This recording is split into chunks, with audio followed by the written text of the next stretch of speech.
এই দেখো, এই শাকগুলোকে বলে নুনিয়া শাক। তো এই নুনিয়া শাকগুলো আমি তুলে নেব, নিয়ে বেগুন দিয়ে, আলু দিয়ে আর এই নুনিয়া শাক একসঙ্গে ভাজা করব।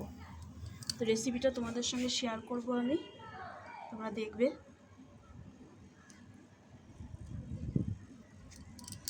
সে তুলে নিই।